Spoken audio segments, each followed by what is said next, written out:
నమస్తే welcome to four sites TV.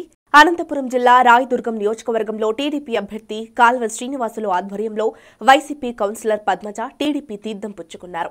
ఆమెతో పాటు 50 కుటుంబాలు టీడీపీలో చేరాయి. రాయదుర్గం టీడీపీ అభ్యర్థి కాల్వ శ్రీనివాసులు వారందరికీ పార్టీ కండువాలు వేసి సాదరంగా ఆహ్వానించారు. ఈ సందర్భంగా ఆయన మాట్లాడుతూ వైసీపీ కౌన్సిలర్ టీడీపీలో చేరడం ఒక శుభ పరిణామమన్నారు. మెగా డీఎస్సీని దగా డీఎస్సీగా మార్చిన ప్రభుత్వం వైసీపీ ప్రభుత్వమని విమర్శించారు. చంద్రబాబు నాయుడు ముఖ్యమంత్రి అయిన వెంటనే మెగా డీఎస్సీపై మొదటి సంతకం చేస్తారని హామీ ఇచ్చారని చెప్పారు. అలాగే జాబు రావాలంటే బాబు రావాలని అన్నారు. ఈ రాష్ట్రానికి చంద్రబాబు నాయుడు గారి చల్లని పాలన చాలా అవసరమని, అట్లాగే రాయదుర్గం నియోజకవర్గంలో తెలుగుదేశం పార్టీ గెలవాల్సిన అవసరం ఎంతో ఉందనే భావనతో 23వ వార్డు వైసీపీ కౌన్సిలర్ పద్మజ గారు ఈరోజు తెలుగుదేశం పార్టీలో చేరడం జరిగింది. ఆమె మీద అనేక ఒత్తిళ్లు ఉన్నా మంచి కోసం, ఈ వార్డు అభివృద్ధి కోసం, అట్లాగే రాయదుర్గం బాగు కోసం, ఇక్కడ బడుగు బలహీన వర్గాలందరూ కూడా బాగుండాలనే కోరికతో ఆమె ఈరోజు పార్టీలోకి రావడం చాలా సంతోషదాయకం.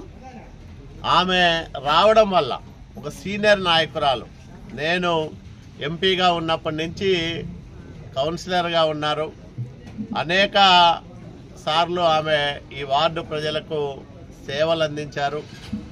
అట్లాగే ఒక సీనియర్ నాయకురాలు మా పార్టీలోకి రావడం వల్ల, మహిళా నాయకురాలు అందులోనూ రావడం వల్ల మహిళల్లో పార్టీకి మరింత ఆదరణ పెరుగుతుందని నేను నమ్ముతా ఉన్నా. తెలుగుదేశం, జనసేన, బీజేపీ కూటమి అధికారంలోకి రావడం ఖాయం. ఇది ఎప్పుడో ఫిక్స్ అయిపోయింది. జనమందరూ కూడా ఈ రకమైన అభిప్రాయంతోనే ఉన్నారు. ఎప్పుడు ఎన్నిక పెట్టినా ఇంకా 43 రోజులు ఉంది. ఆ ఎన్నికలో తెలుగుదేశం కూటమిని బలపరచాలని, అధికారంలోకి తీసుకురావాలని, రాష్ట్రాన్ని బాగు చేసుకోవాలని అందరూ ఒక దృఢ నిశ్చయంతో ఉన్నారు. ఈ సందర్భంలో రాయదుర్గం కోసం 14-19 మధ్య కాలంలో నేను అనేక అభివృద్ధి కార్యక్రమాలు తీసుకొచ్చి అమలు చేశాం. కొన్ని అర్ధాంతరంగా ఆగిపోయినాయి. నేను ఒకటే మాట ఇస్తా ఉన్నా, త్వరలోనే రాయదుర్గం పైన కూడా ఒక మేనిఫెస్టో విడుదల చేస్తాం. రాయదుర్గాన్ని 2024-29 మధ్యకాలంలో ఏ విధంగా అభివృద్ధి చేయబోతా ఉన్నామో చెప్తాం. ఎందుకంటే నాకు స్పష్టమైన అవగాహన ఉంది. ప్రతి పల్లె తెలుసు, ప్రతి పల్లెలోనూ ప్రజల జీవన ప్రమాణాలు తెలుసు, జీవన స్థితిగతులు తెలుసు, ప్రత్యక్షంగా చూసా. ప్రతి పల్లెను 5 సార్లు 10 సార్లు సందర్శించా. నాకు తెలియని పల్లె లేదు, అట్లాగే తెలియని నాయకుడు లేడు.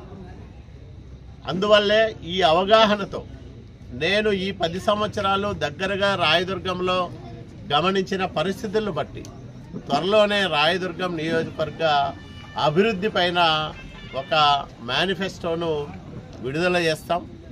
అందులో ప్రతి అంశాన్ని స్పష్టంగా పేర్కొనడంతో పాటు వచ్చే 5 ఏళ్ల కాలంలో ఆ కార్యక్రమాలన్నింటినీ కూడా చిత్తశుద్ధితో అమలు చేస్తామని కూడా ప్రజలకు మాట ఇస్తా ఉన్నాం.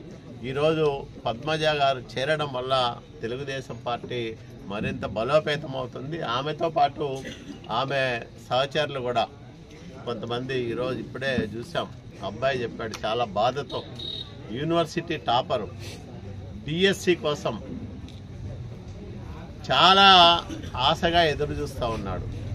మరి మెగా డిఎస్సి అని చెప్పి దగా డిఎస్సిని పెట్టి ఎన్నికల సమయంలో అది సాధ్యం కాదని తెలిసిన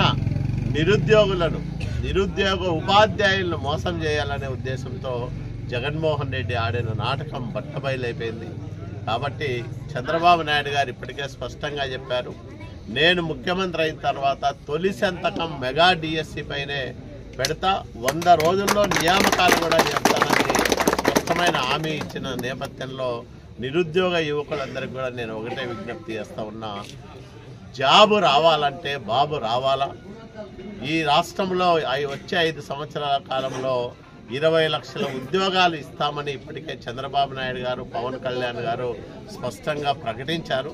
కాబట్టి నిరుద్యోగ యువతీ యువకులందరూ కూడా తెలుగుదేశం పార్టీని ఆశీర్వదించమని, సైకిల్ గుర్తుపైన ఓట్లేసి గెలిపించమని నేను విజ్ఞప్తి చేస్తాను.